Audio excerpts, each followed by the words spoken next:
네. 만약에 장관 되면은 홍범도 장군의 명예 졸업 증서를 회수해서 소각하려고 그러는 거예요? 북한 공산주의와 싸워서 나라를 지킨 육군사관학교에 홍범도 장군의 졸업장을 준 그 자체가 저는 좀 잘못됐다고 생각합니다. 사관학교 학칙에 따라 드립니다. 사관 생도들이 존경하는 것으로 이번 증서를 부여한 거예요. 그 육사의 총의를 모은 것이 아니라 당시 그 대통령의 어떤 의지로 의해서 된 것이기 때문에 좀 정신 차리세요, 후보자님. 자, 이거 아시죠? 이거. 네, 홍범도 장군에 대한 이야기입니다. 네, 홍범도 장군의 흉상을 철거하려고 하죠. 예, 그런데 홍범도 장군은 육사의 명예 졸업 증서를 받은 명예 졸업자입니다. 육사의 졸업자예요. 예? 그러면 이 후보자님, 네. 만약에 장관 되면은 이 홍범도 장군의 명예 졸업 증서를 회수해서 소각하려고 그러는 거예요? 답변 좀 드려도 되겠습니까? 예. 예. 우선 흉상 철거가 아니고 독립기념관으로 이전이다. 왜냐하면 홍범도 장군의 독립투사로의 경력에 대해서 한 번도 부정한 적이 없고 존중하고 수양돼야 될 상입니다. 그러나 육군사관 이 증서, 졸업 증서에 대해서는 어떤 의견을 가지고 계십니까? 예, 그 의견 말씀드리겠습니다. 저는 육군사관학교와 홍범도 장군을 연계시키는 것 자체가 저는 잘못됐다고 보고요. 독립 어떤 투사로서의 어떤 정서를 준다든지 하는 건 괜찮은데 북한 공산주의와 싸워서 나라를 지킨 육군사관학교에 홍범도 장군의 졸업장을 준 것 자체가 저는 좀 잘못됐다고 생각합니다. 이 증서에는 육군사관학교 학칙에 따라 드립니다. 이렇게 돼 있고 사관 생도들에게 참다운 군인의 귀감이 되었으므로 사관 생도들이 존경하는 것으로 이번 증서를 이렇게 부여한 거예요. 그럼 흉상도 그 자리에 있어야 돼요. 사관 생도들이 좋아하고 귀감이 되고 있다라는 말입니다. 제거하세요. 예, 존경하는 윤 의원님, 그 육사에 하는 그 문제는 문재인 정부의 강력한 지시에서 그때 당시라도 육군사관학교 동창이라든지 모든 사람들이 우려를 했는데 그거는 그 육사의 총의를 모은 것이 아니라 당시 그 대통령의 어떤 의지로 의해서 된 것이기 때문에 다시 한번 제가 장관이 되면 흉상은 이미 결정이 된 것 같고요. 이전으로 졸업장 문제는 다시 한번 잘 따져보겠습니다. 이 졸업장에 근거해서 흉상이 풀린 거예요. 육군 사관학교에 그러니까 총의를 모아서 이렇게 한 거예요. 좀 정신 차리세요, 후보자님.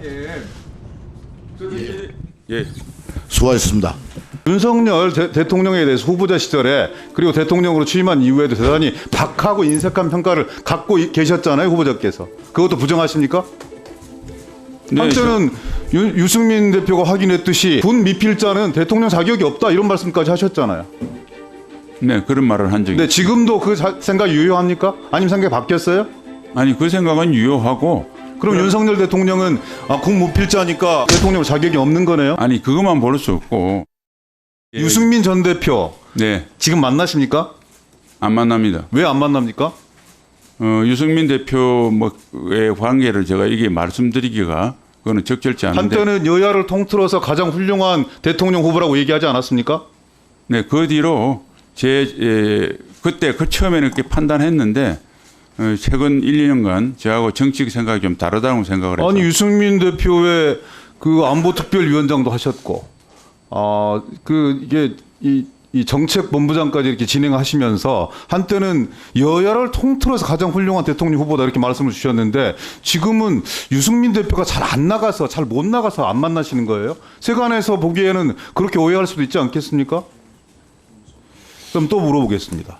김용현 경호처장 친합니까? 이분 네, 육사 친합니다. 38기죠. 네, 친한 후배입니다. 그리고 합참 작전본부장도 하셨죠. 네, 제 후임자로 했습니다. 그다음에 후보자 후임자로 수방사령관도 하셨죠. 네, 그렇습니다. 세간에 의하면 이분의 추천에 의해서 국방부 장관 후보자가 되었다 이렇게 얘기가 나오던데요. 사실입니까? 사실이 아닌 걸로 알고 있습니다. 사실이 아니에요? 네. 뭐 또 더 나가 보면 이번에는 형님이 하시고 다음번엔 제가 하겠습니다 이런 얘기까지 떠돈다는데 사실입니까?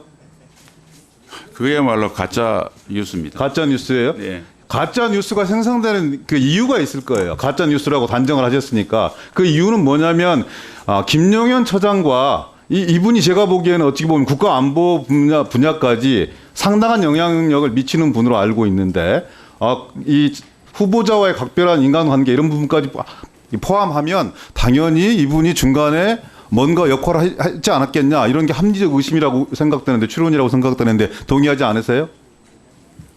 뭐 호사가들이 뭐 그렇게 부를 수도 그런 이야기를 만들어낼 수도 있겠지만 전혀 사실이 아니고. 아 그래요? 그러면 네. 윤석열 전 대통령에 대해서 대단히 박한 평가를 하셨었잖아요.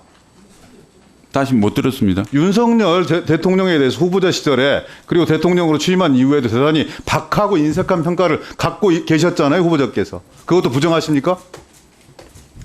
네, 한때는 유승민 대표가 확인했듯이 군 미필자는 대통령 자격이 없다 이런 말씀까지 하셨잖아요. 네, 그런 말을 한 적이. 근데 지금도 그 생각 유효합니까? 아니면 생각이 바뀌었어요?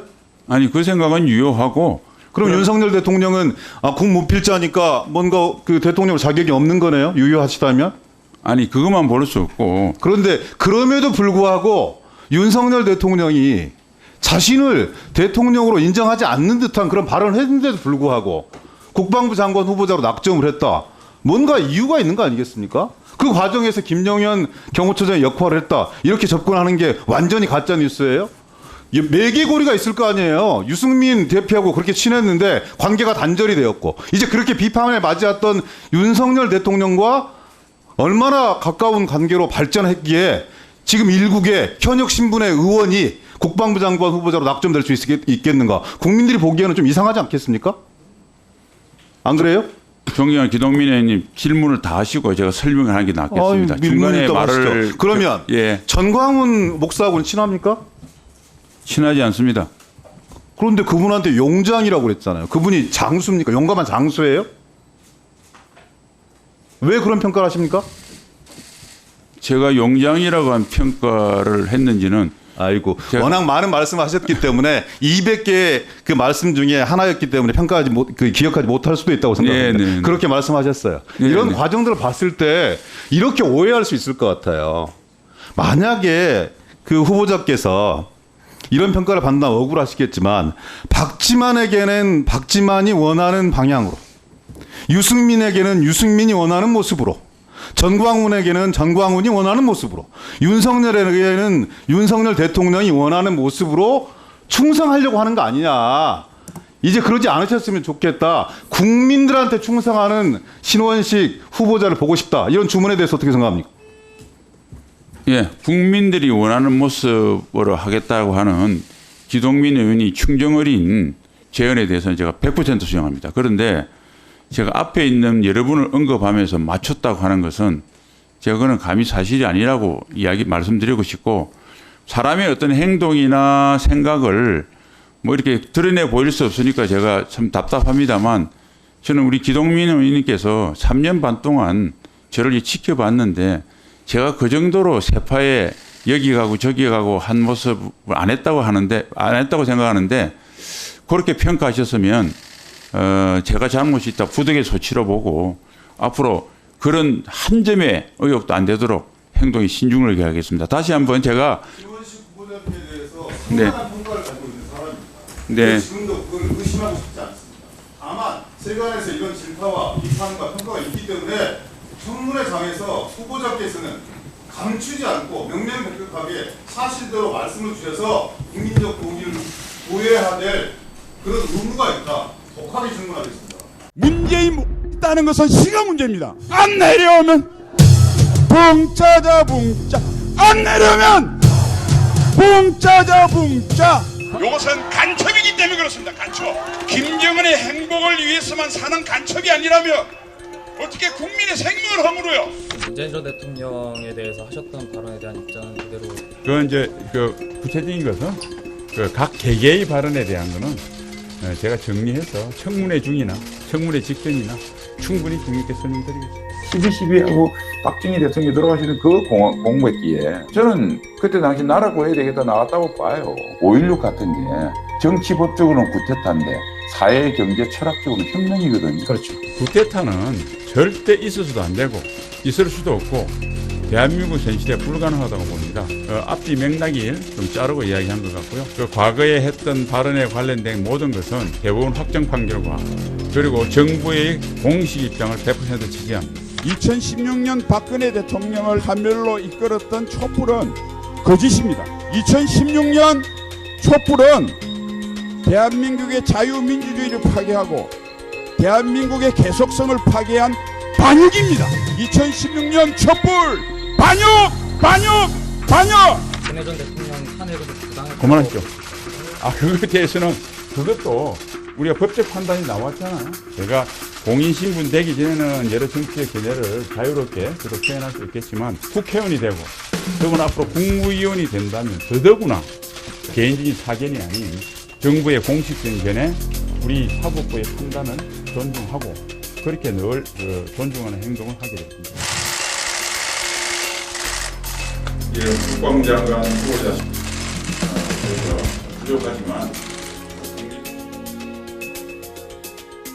큰 차원에서 이거 육군하고 공무를 전달해 하고 해군은 10시부터 해서 아니 그 안타깝지만은 그 손잡고 가다가 이제 웅덩이가 푹 빠져서 안타까운 죽음을 했어요. 그런데 이게 8명이나 다 처리할 만큼 어마어마한 군의 과오나 그겁니까? 이런 생각을 합니다.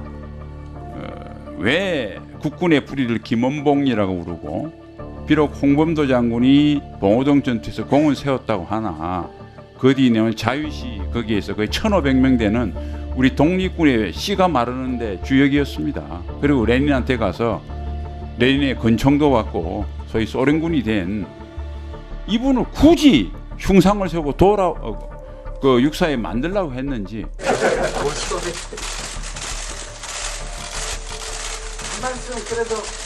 예, 감사합니다. 내일부터는 국방부로 가게 됩니다. 그동안 정말 감사드리고